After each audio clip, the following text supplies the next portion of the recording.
Hey guys, it's Second Act Comeback, and today I want to talk to you about your world is created by what you believe about yourself. Yes, that's what I said, that you are creating your reality. Your beliefs are the actual architects of your life. It's like this. What you believe about yourself is going to emanate from you, and it's going to shape everything about your life. You're going to speak in line with what you believe. You're going to shoot to achieve in line with what you believe.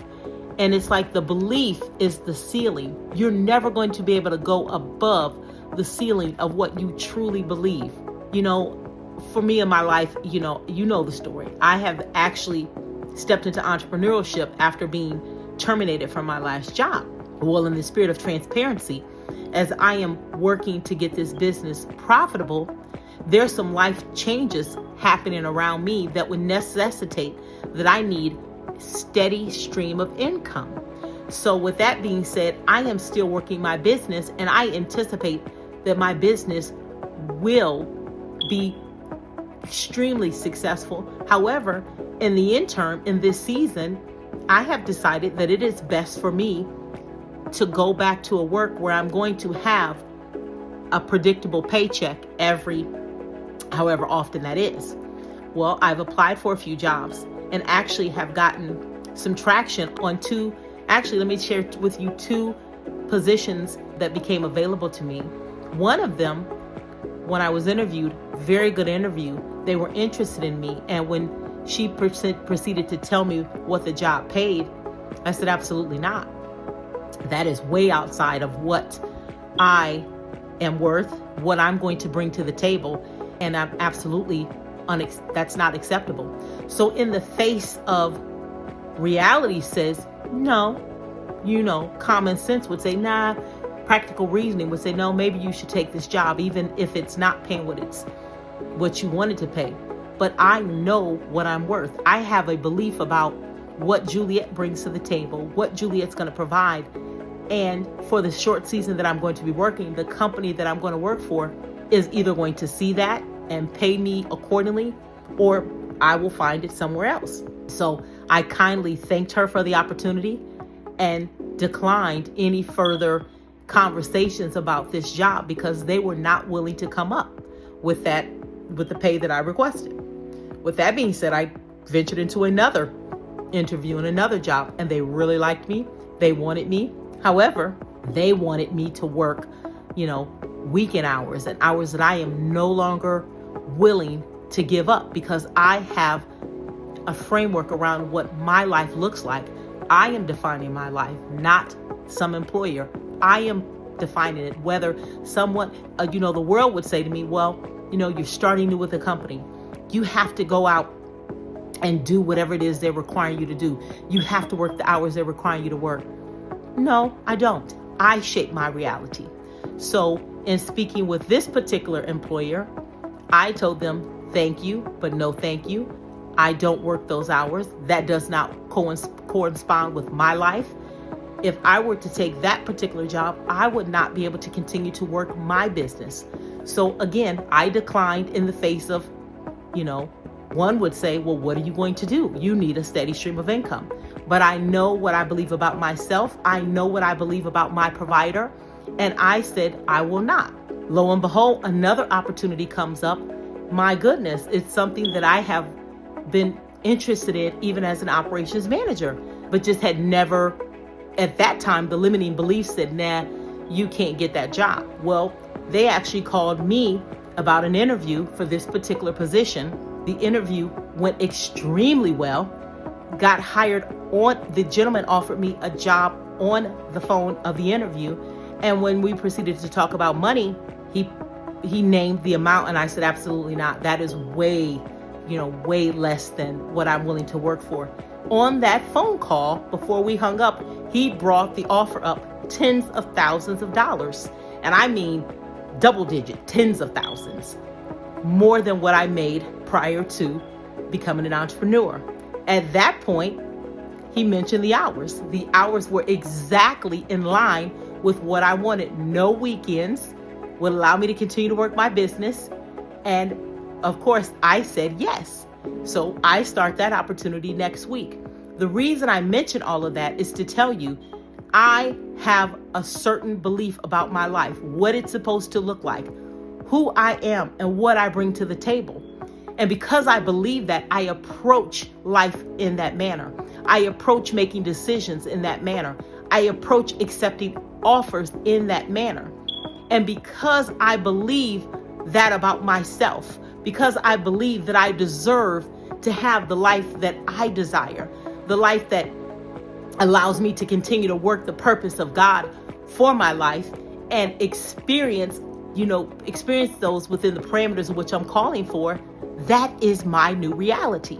So again, you are creating your own reality. Your beliefs are shaping your reality. I have 2 keys that I want to give you today to help you if you need to change what you're experiencing, if you need to have different outcomes. These 2 keys are going to help you begin to do that. The first key is your words are seeds. Guys, your words are not just sounds. They are creative forces going out into the earth, and they're going to manifest. They're going to bring forth what it is you're telling them to bring forth. They are going to cause you to experience what you believe about yourself, and you are not going to be able to go above that. I want to reference Tyler Perry. Tyler Perry, we all know Tyler Perry. Now he's a household name. 30 years ago, that wasn't the case. But Tyler Perry believed something about himself. Despite the many rejections, for the first 6 years, Tyler Perry had wrote a play. And despite theaters not being sold out, despite some people not even letting him come and perform in their venues, despite being homeless, despite the many rejections, Tyler Perry believed in himself. He continued to pursue. He said he looked in the mirror every day and said, I am a great playwright. I am desired. He had many affirmations that he looked in the mirror every day, and he reminded himself of who he was.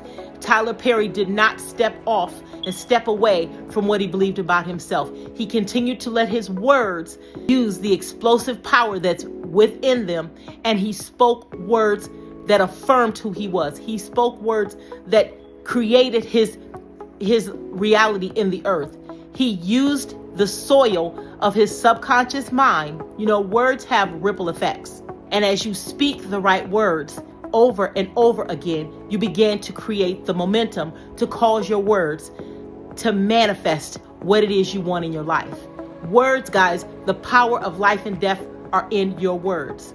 You remember, if you're familiar with the Bible, you'll know a story of a man named Job. Job actually had a lot of different tragedies happen to him. He was a very prosperous, very rich man. He lost all of his livestock. He lost everything that would make him to be considered prosperous. And even all of his children were killed. The house fell on the kids. But with that being said, when these tragedies happen and this onslaught of, different devastating things occurred in Job's life, Job said, that thing which I feared has come upon me. See, Job created his reality by what he believed in his heart. Because Job, I guarantee you, probably spoke a lot of things that he didn't want. Job believed a lot of things, and he allowed the fertile soil of his heart to manifest destruction and things that he didn't really want, because Job said it. He said, the thing which I have feared most have come upon me. What is it you're saying about your future? What is it you're saying about your life? Are there things that you're fearing? Because I guarantee you, you're going to experience what it is you believe. Make sure that you're feeding yourself a diet of healthy beliefs. Make sure you're listening to things that are going to cause you to have faith for the amazing.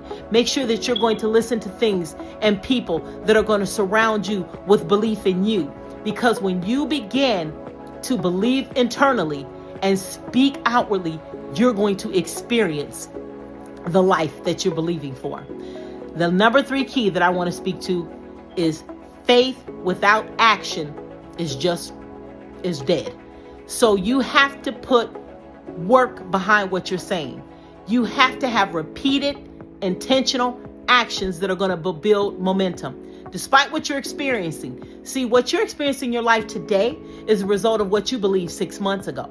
So even if it right now doesn't line up, believe in your heart, speak with your mouth, and you will experience the life that you want to.